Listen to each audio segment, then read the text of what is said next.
नमस्कार मैत्रिणींनो, माझ्या यूट्यूब चॅनलमध्ये तुमचे स्वागत आहे। आज आपण जाणून घेणार आहोत की पौर्णिमेला घटावरील नारळ का बदलतात। चला जाणून घेऊया पूर्ण व्हिडिओ शेवटपर्यंत नक्की पहा।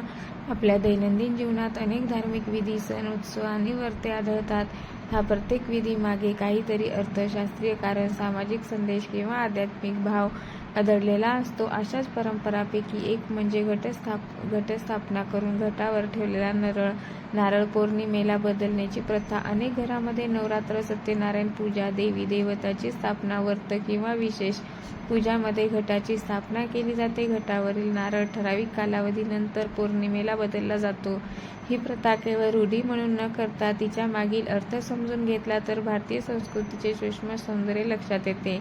घट आणि नारळ याचे धार्मिक महत्त्व आहे। घट म्हणजे कलश, तो प्रामुख्याने तांबे, पितळ, चांदी किंवा मातीचा असतो। घटामध्ये पाणी भरून त्यावर आंब्याची पाने आणि वर नारळ ठेवला जातो। हा घट संपूर्ण सृष्टीने प्रतीक मानला जातो। घटातील पाणी म्हणजे केवळ पाणी म्हणजे पंचमहाभूताशी नाते आणि नारळ म्हणजे ब्रह्मांडाचे किंवा मानवी मस्तकाचे प्रतीक। नारळाला हिंदू धर्मात अत्यंत पवित्र मानले जाते। कोणत्याही शुभ कार्याची सुरुवात नारळ फोडून केली जाते। नारळाचे 3 डोळे त्रिनेत्रांचे म्हणजे ब्रह्मा विष्णू महेश यांचे प्रतीक मानले जातात। कठीण कवचाच्या आत पवित्र स्वच्छ गार असल्यामुळे नारळ अहंकाराचा त्याग करून शुद्ध अंतःकरणाने ईश्वर चरणी अर्पण करण्याचे प्रतीक आहे। पौर्णिमेचे महत्त्व आहे। पौर्णिमा म्हणजे चंद्र पूर्ण स्वरूपात असलेली तिथी। भारतीय पंचांगात पौर्णिमेला विशेष महत्त्व आहे। अनेक व्रते, दान, धर्म, पूजा, हवन, सत्यनारायण पूजा, गुरुपूजा, देवी पूजा पौर्णिमेला केली जाते। चंद्र हा मनाचा कारक मानला जातो आणि पौर्णिमेला चंद्राची ऊर्जा पूर्ण क्षमतेने पृथ्वीवर येते असे मानले जाते। ह्या दिवशी सकारात्मकता, शांती, समाधान आणि मानसिक स्थैर्य वाढते अशी श्रद्धा। यामुळे पौर्णिमा ही नवीन संकल्प, शुद्धीकरण आणि नूतनीकरणाची तिथी मानली जाते। पौर्णिमेला घटावरील नारळ बदलण्याची प्रथा आहे। घटावर ठेवलेला नारळ हा अनेक दिवस किंवा काही वेळा आठवड्याभर ठेवलेला असतो। विशेष नवरात्र, देवीची स्थापना किंवा दीर्घकाळ चालणाऱ्या व्रतामध्ये नारळ सतत घटावर असतो। अशा वेळी पौर्णिमेला तो बदलण्याची प्रथा आहे। यामागे अनेक कारणे आहेत। धार्मिक, आध्यात्मिक, शास्त्रीय आणि व्यावहारिक। धार्मिक व आध्यात्मिक कारणे आहेत। धार्मिक दृष्टिकोनातून पाहिले असता घटावर ठेवलेला नारळ म्हणजे देवताचे प्रतीक मानले जाते। नारळ कोरडा होणे, फुटणे किंवा खराब होणे हे अशुभ मानले जाते। पौर्णिमा ही शुद्ध आणि पवित्र तिथी असल्यामुळे ह्या दिवशी नारळ बदलून नवीन ताज्या ऊर्जेचे आवाहन केले जाते। असे मानले जाते की पौर्णिमेला बदललेला नारळ देवतेला अधिक प्रिय असतो आणि त्यामुळे पूजा फलदायी ठरते।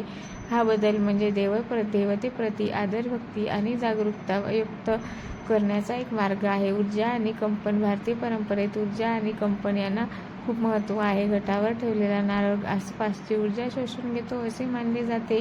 दिवसेंदिवस तो नारळ त्या जागेवरील सकारात्मक, नकारात्मक कंपन स्वतःमध्ये साठवतो।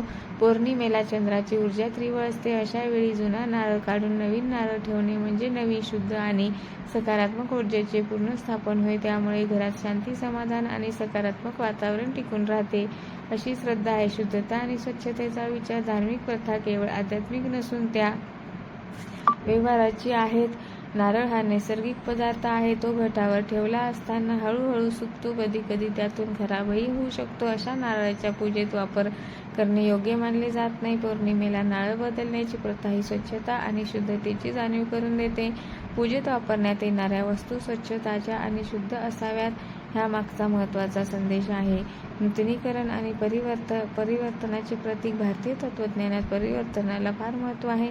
काहीही कायमस्वरूपी नाही, जे जीवनाचे सत्य मानले जाते। जुने सोडून नवीन स्वीकारणे हा जीवनाचा नैसर्गिक प्रवाह आहे। पौर्णिमेला नारळ बदलणे म्हणजे जुनी ऊर्जा, जुने विचार, जुने अडथळे बाजूला ठेवून नव्या सुरुवातीचे स्वागत करणे। हा एक प्रतिकात्मक संदेश आहे की माणसानेही आपल्या जीवनात सकारात्मक बदल घडवून आणावेत। चंद्राचा मनावर होणारा परिणाम। चंद्राचा मानवी मनावर होणारा परिणाम होतो असे आयुर्वेद आणि ज्योतिषशास्त्र मानते। पौर्णिमेला मन अधिक संवेदनशील असते। अशा वेळी शुद्ध पूजा, ध्यान, जप केल्यास त्याचा परिणाम अधिक खोलवर होतो। नवीन नारळ ठेवून पूजा केल्याने मनाला समाधान, स्थैर्य आणि सकारात्मकता मिळते अशी श्रद्धा आहे। सामाजिक आणि सांस्कृतिक परंपरा। अनेक प्रथा पिढ्यानपिढ्या चालत आलेल्या असतात। आजी, आजोबा, आई, वडील जे करत आले ते आपणही करतो। पौर्णिमेला नारळ बदलण्याची प्रथा ही परंपरेचा सन्मान करण्याचा एकच मार्ग आहे। ह्या प्रथेमुळे कुटुंबातील सर्व सदस्य एकत्र येतात, पूजा करतात करतात, प्रसाद घेतात. ह्यामुळे कौटुंबिक ऐक्य आणि संस्कार टिकून राहतात.